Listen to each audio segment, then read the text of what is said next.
ఇక రేవంత్ రెడ్డిని గెలిపించి కోరి కష్టాలు తెచ్చుకున్నామని రైతులు మండిపడుతున్నారు. నాగర్ కర్నూలు జిల్లాలో యూరియా కొరతతో రైతాంగం అల్లాడిపోతోంది. రోజుల తరబడి పడిగాపులు కాస్తున్న యూరియా దొరక్క తిప్పలు పడుతున్నారు.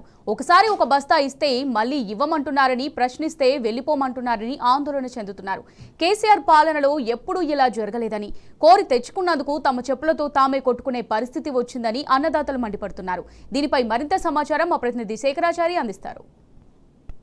నాగర్ కర్నూలు జిల్లాలో యూరియా కష్టాలు రైతులకు తప్పట్లేదని చెప్పవచ్చు. ప్రతినిత్యం కూడా రోజు పిఎస్సిఎస్ల వద్ద ఎక్కడ చెప్తే అక్కడ వెళ్తూ ఉన్నారు. టోకెన్లు ఇస్తామని చెప్తా ఉన్నారు. వారం రోజులు కొంతమంది తిరుగుతూ ఉన్నారు. అయినప్పటికీ కూడా ఎక్కడైనా ఇంతకుముందు గతంలో ఒక్క సంచి తీసుకున్నా కానీ ఇవ్వమని చెప్పేసి ఆదేశాలు జారీ చేస్తున్నారని చెప్పేసి రైతులు మనం చూడవచ్చు. ఇప్పుడు పిఎస్సిఎస్ నాగర్ కర్నూలు ప్రాథమిక వ్యవసాయ సహకార సంఘం వద్ద ఉన్నాము. ఇక్కడ ఉదయం 6 గంటల నుంచి కూడా అంటే రైతులు తమ పాస్ పుస్తకాలు తీసుకొచ్చి పడిగాపులు కాస్తూ తిండి తిప్పలు లేకుండా ఇబ్బందులు పడుతున్నారు పరిస్థితి కనిపిస్తూ ఉంది. అంటే ఇంటి దగ్గర పశువులను అన్నింటినీ కూడా వదిలిపెట్టి, కుటుంబాన్ని వదిలిపెట్టి తిండి తిప్పలు లేకుండా ఇక్కడ పడిగాపులు కాస్తున్నప్పటికీ కూడా ఎవరు కూడా ఇప్పటి వరకు కూడా సెంటర్ ఓపెన్ కాలేదు. అంటే అసలు ఏంటి అని సమాధానం కూడా చెప్పట్లేదు. ఎప్పుడు ఇస్తామని కూడా చెప్పట్లేదు. అసలు దీనికి ఎవరు బాధ్యులని చెప్పట్లేదు. కేవలం పోలీసు వాళ్ళని పెడతా ఉన్నారు. లైన్లో నిలబడి అని చెప్తా ఉన్నారు. కొంతమంది వచ్చేమో అది అసలు ఈ రోజు లేదని చెప్పి కూడా చెప్తున్నటువంటి పరిస్థితి కనిపించింది. ఇదే విషయం మనం ఇక్కడ చాలా మంది కూడా రైతులు పాస్ పుస్తకాలు వాళ్ళు తీసుకొచ్చారు. పెద్ద మనిషి ఏ ఊరు, ఏం పేరు, ఎప్పుడు వచ్చినాము? నాది సార్ 6కి వచ్చిన 6కి వస్తే ఈ నా భార్యది నాది 3 ఎకరాలు ఉంది. 3 ఎకరాలు ఉంటే ఒక వచ్చి ఇచ్చిన వాళ్ళకి కూడా మళ్ళీ ఈసారి ఇవ్వమని అంటున్నారు. ఈసారి ఇవ్వని అంటున్నారు. ఇప్పుడు ఇంతకుముందు అట్లా ఉండే, ఇప్పుడు ఈసారి ఇట్లా అయింది. ఇప్పుడే ఈ మొదనాశం కొడుకొచ్చి ఈ కథ ఇది ఒక సంచి ఇచ్చాను మన కొలాపరికి ఎక్కడ మళ్ళీ ఏనా అంటున్నాడు. నాకుండేది 3 ఎకరాల భూమి. 6 రోజులే. నిన్న వచ్చినా నిన్న ఇలా లేదు, ఇలా రానే రాదా అన్నారు. మళ్ళీ ఇప్పుడే ఏమంటున్నాడు, మన ఇచ్చినోనికి ఇవాళ ఇయ్యరు. ఒక సంచి చెడు ఇయ్యడానికి ఇయ్యడంట. 6కి వచ్చిన సార్ నేను. ఇప్పటికి 20 షాపులు షాపులు 20 నేనా సార్ 7కి వచ్చిన సార్. మా 6 ఎకరాల భూమి సార్. మేము 2 సంవత్సరాలు మొన్న ఇచ్చింది కాసులోన్న. మళ్ళీ ఇప్పుడు నేను ఇయ్యనని మళ్ళీ అంటున్నాడు. మళ్ళీ 6 ఎకరాలకు ఇంత పత్తి పెట్టుకున్నాను సార్. ఇన్ని మక్కలు వేసుకున్నాను. 2 ఎకరాలు వరి నాటిన. ఈ ఒక్కసారి తీసుకుపోయి ఏం సార్ ఇయ్యనంటే మేము ఎట్లా బతకాలి? మేము పొట్టనే కాలు పెడితే మేము బతాం సార్. మేము కూడా బీద పరిస్థితుల్లో మేము అడక తిని బతుకుతారులాగా మేము చేత ఏం చేసుకోక వర్షాలు వచ్చి మొత్తం మునిగిపోతున్నాయి. ఇప్పటికే మేము నాశనం అయినాం. ఎట్లా బతకాలి సార్? మళ్ళీ మేము కేసీఆర్ వచ్చినాకనే మంచిగా ఇప్పుడు చాలా పెండికి దొరకక మీరు సొంత రాలేదు అంటున్నారు. చాలా కష్టాలు పెట్టిస్తున్నారు సారు. చేసి ఇవాళ ఇస్తామంటారు, రేపు రానట్టు ఉండిపోయి అన్నట్టు మళ్ళీ అన్నిటి తప్ప ఈడు తప్పుతారు.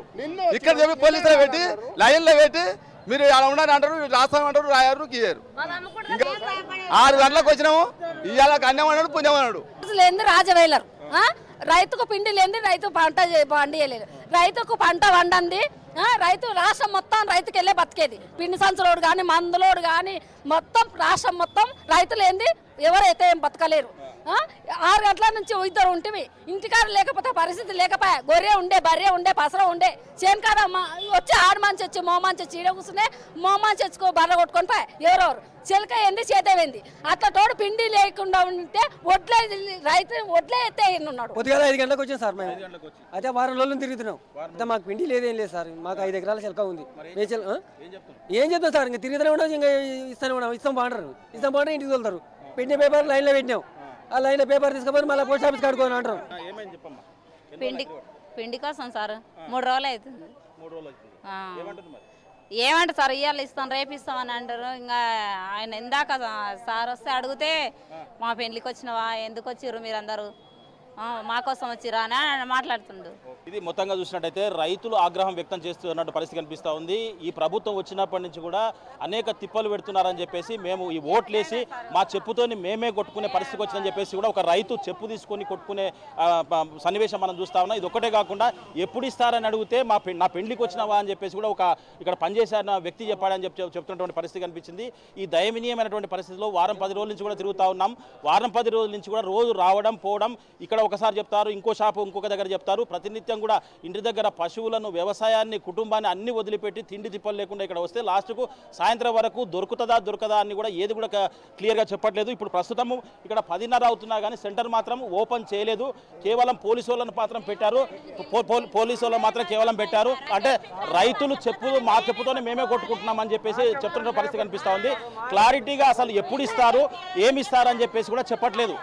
కనీసం దానికి సంబంధించిన అధికారులు ఇప్పటివరకు కూడా ఎవరు కూడా రెస్పాన్సిబిలిటీతో పనిచేయట్లేదు. దీంతో రైతులు ఆగ్రహం వ్యక్తం చేస్తున్నటువంటి పరిస్థితి కనిపిస్తూ ఉంది.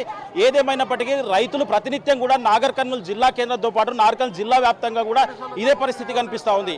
మొత్తంగా ఒకవేళ ఇప్పుడు యూరియా ఇవ్వకపోతే, కావాల్సినంత ఇవ్వకపోతే పెద్ద ఎత్తున ఆందోళన చేస్తామని చెప్పేసి కూడా రైతులు ఆగ్రహం వ్యక్తం చేస్తున్నటువంటి పరిస్థితి కనిపిస్తూ ఉంది.